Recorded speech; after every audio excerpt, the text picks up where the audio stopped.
Chapter 13: How to use formula with absolute references on Google Sheets.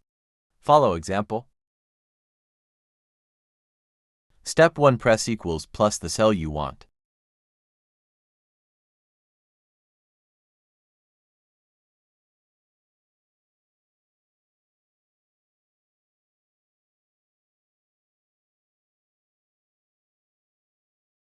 Step 2: Press asterisk plus the cell you want to multiplicate.